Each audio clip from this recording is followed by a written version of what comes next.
Seth had me here in July of 2012, and I was really getting ready to get all the capital together, get all the energy to start on this journey of building Reverb.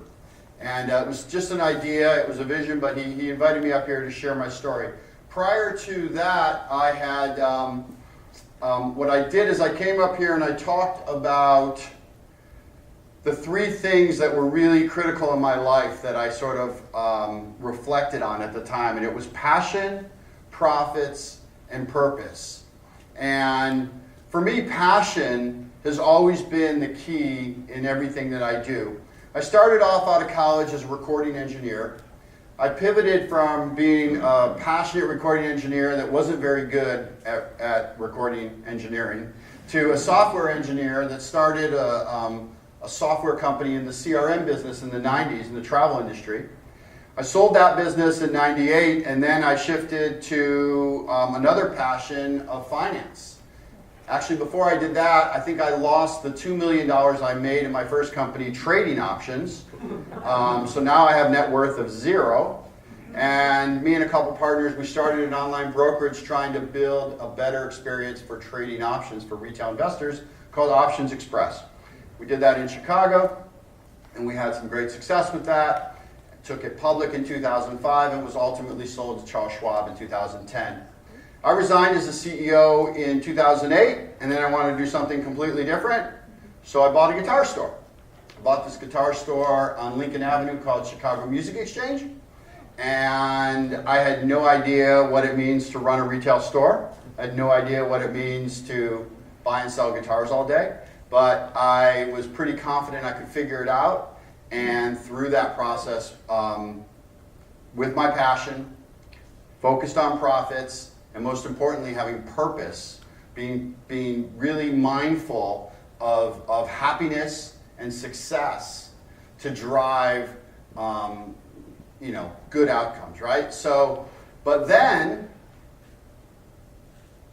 I'm in the store figuring out how to buy and sell guitars, and similar to my options trading experience 15 years earlier, where I was having a lot of pain trading options at E-Trade, I had the same experience with eBay, and it was very, very painful to buy and sell musical instruments. It was expensive.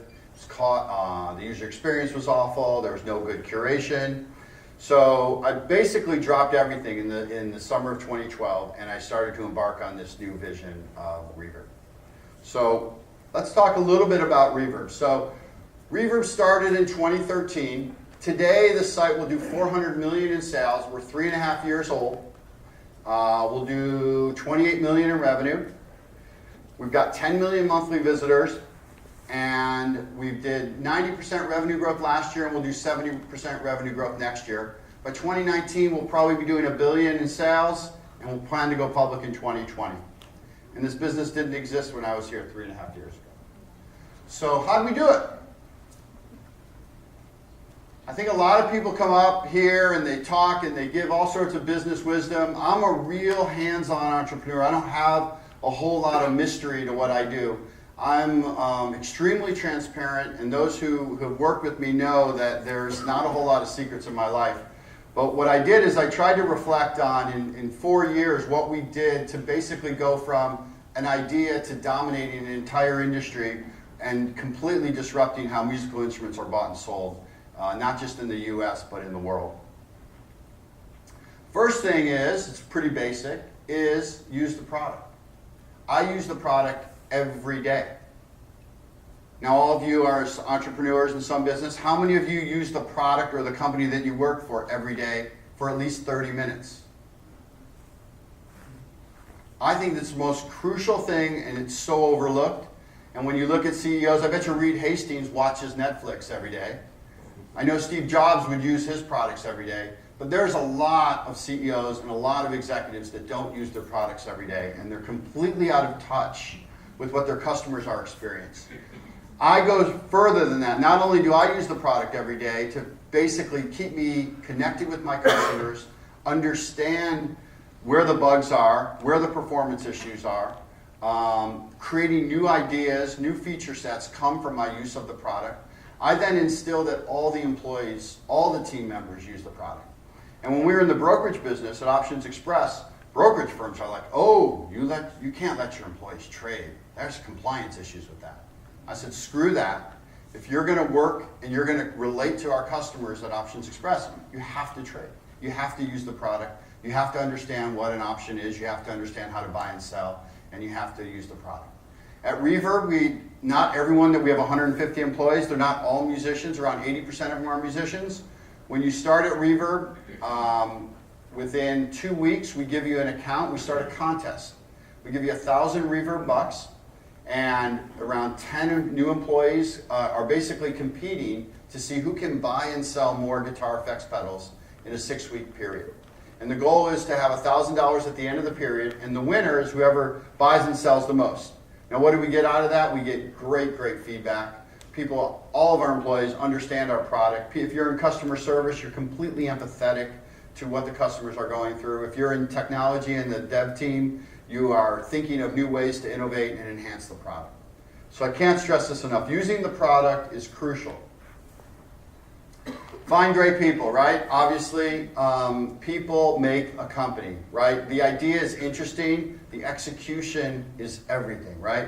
So I spend so much of my time recruiting, hiring, and most importantly, firing, right? You can't hire great people unless you're willing to let go of mediocre people. And a lot of people don't talk about that, but the key to hiring is a numbers game. It's all about numbers. It's about how many people I interact with. And even I've been doing this for 30 years, and I've hired hundreds of people. And I get it wrong. I still get it wrong, but I still am willing to take a bet. And I rate people as bad bet, good bet, sure thing. And I teach my team that way. And I know it sounds crude. I'm trying to be, human and give everyone a shot. But the reality is, the odds that your business is going to fail are so high, right? So if you make a couple bad hires, your odds are like tremendous. They're just off the charts bad. If you make, exceptional hires, you've increased the odds dramatically, right? So, but we can't all hire perfectly. So you have to be diligent about that. You have to be diligent about understanding that you're constantly interviewing and you're constantly evaluating your team. And it's kind of, 2 weeks ago, we were fortunate enough at Chicago Music Exchange, the Grammys asked us to host an event for Ed Sheeran. Ed Sheeran was in town, and I have 3 daughters, so of course I know who Ed Sheeran is. But I'm not super familiar with his music, other than a few songs, and I knew he was fairly talented, and I had a pretty good idea that he's going to be around for a while. But he comes to the store. We have around 80 Grammys members there who are, it was a meet and greet and a Q&A session. And I was extremely impressed with this kid. He is definitely going to be around in 20 years, and he's got a huge career ahead of him. And we asked him, Marty Leonards from XRT asked him about songwriting and how do you write songs and what's the formula. And you know what he said? He said, I write a song every day. Now think about that. If you write 1,000 songs, what are the odds that you're going to have 10 good ones in there? Pretty damn high. And if you think about great people and success, it's repetition. It's repetition. It's knowing what you have to do. And his songwriting is what makes Ed Sheeran. And he writes a song every day. And a lot of them suck, but a lot of them are good. And they keep getting better. A lot of artists write 10 songs and they labor over them for a year. And they were 9 shitty songs and 1 good one, right? If you write 1,000 songs, the 10 great ones are going to rise up from that, right? So I really believe in numbers. I believe in statistics.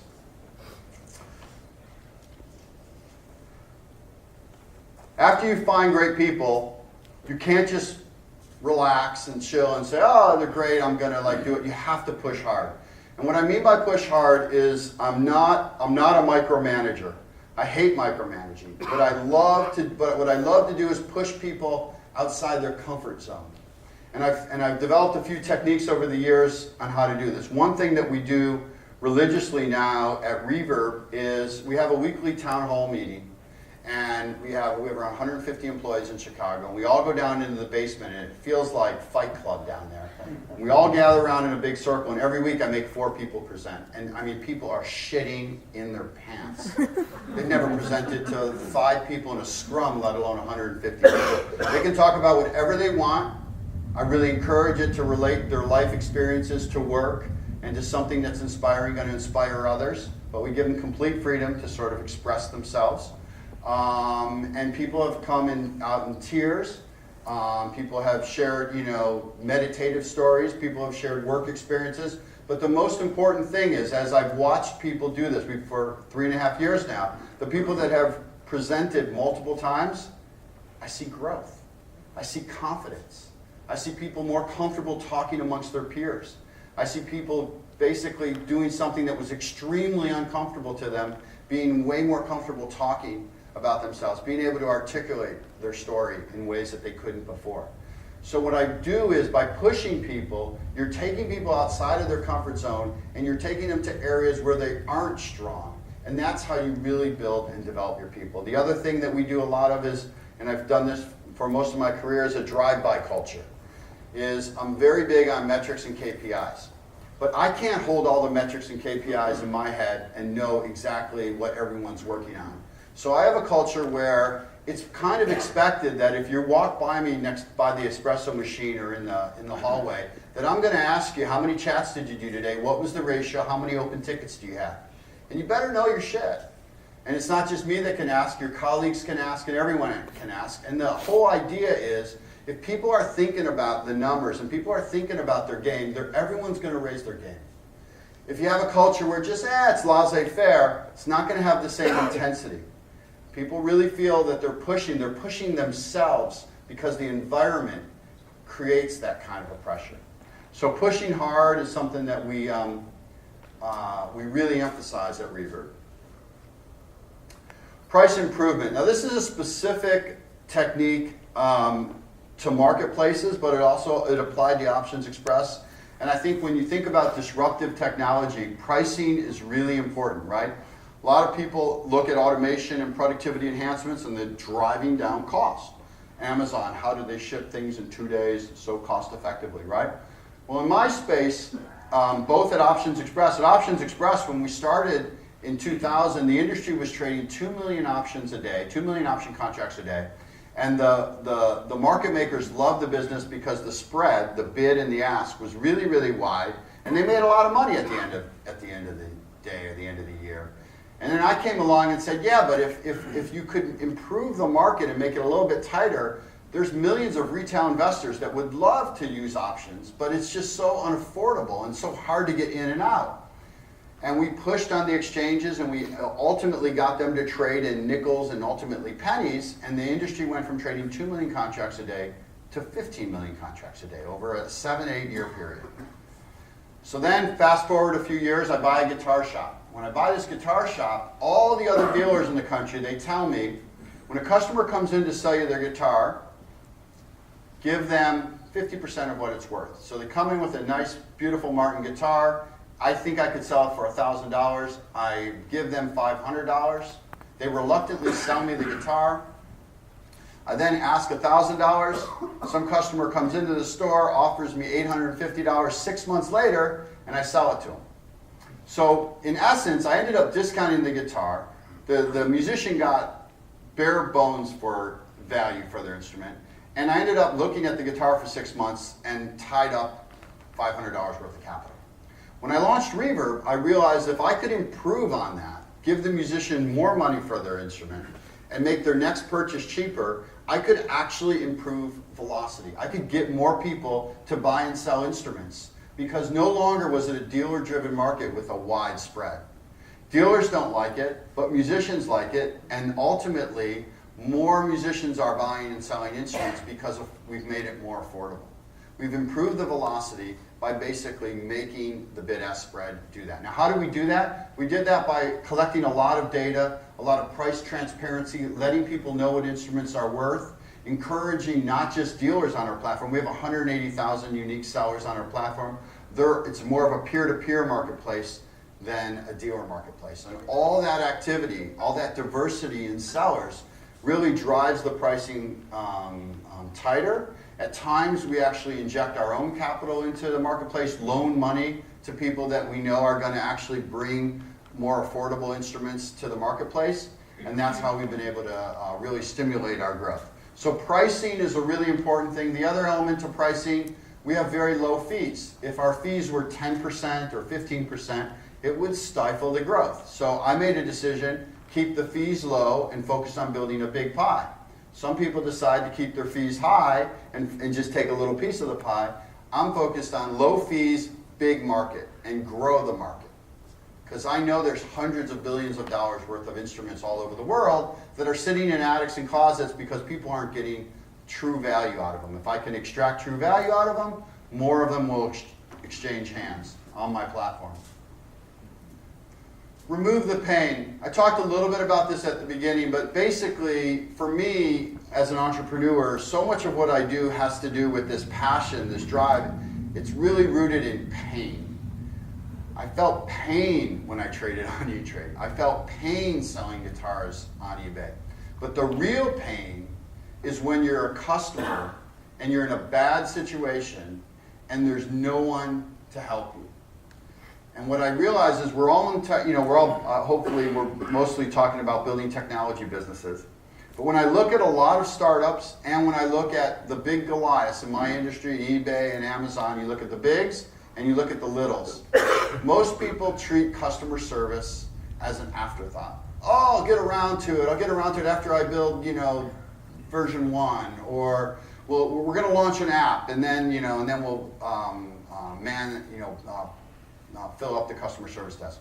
We both at Options Express and Reverb, we kill them with great customer service. So when you have low fees and you get your chat responded to in 10 seconds by a knowledgeable musician or a knowledgeable broker at Options Express, you're blown away. What do you do with that experience? You share it with your friends. So when you have great technology at a low price with phenomenal service, you basically have an established marketing team to go out and promote your product. I'm a firm believer in that, and I'm a firm believer that you have to actually pay for good talent. I heard about a local firm that wanted to cut some cost, and they basically looked at their hourly wage customer service reps. They looked at ways to outsource customer service. They looked at ways to move it to Phoenix and stuff like that, and I will never, ever do that. The customer experience and wowing your customers is so crucial to building a great product and a great brand and something that you can be proud of. And then I think there's a lot of this in Silicon Valley, and there's a lot of this in tech talks about perks and creating an environment like, built in Chicago, best companies to work for, coolest offices. I think all that's really important. At the end of the day, if you don't have all the other things, pushing people hard and a great environment and a purpose and a real mission that people can rally around, there's no sense in really creating, this perk-driven environment. I really like to create an environment where I'm being very playful here, but where people can collaborate, where they want to work amongst their peers, where they want to stick around for happy hour, or we have multi-concert events where we go to Lincoln Hall and we all join bands and we play with each other. But I think it's really important, if you want to build a great company, to figure out where that collaboration is going to be and how you're going to interact and have some good playtime. And then the most important thing is, once you've reached some level of success, you got to have the next thing. There's got to be something else that's going to excite your customers, continue your growth beyond your core product, your initial offering. In this case, we have a new business that we're launching called Reverb LP. And Reverb LP is a vinyl marketplace where music lovers, not just musicians, can basically buy and sell records. We're going to be launching it in October, and we're very excited about it. We think it's a multi-billion-dollar market. The amount of used records out there and the quality of recorded music on vinyl played on a turntable with real speakers, there's just nothing like it. And I think people are starting to recognize that quality music on physical media is a really important part of the listening experience. And we're excited to be part of this, and we're excited to kind of help people find and collect records and the art form of sleeves and record albums is just something I'm super excited about, and you'll be hearing more about Reverb LP in the coming months. That's all I got for you. Thanks for having me.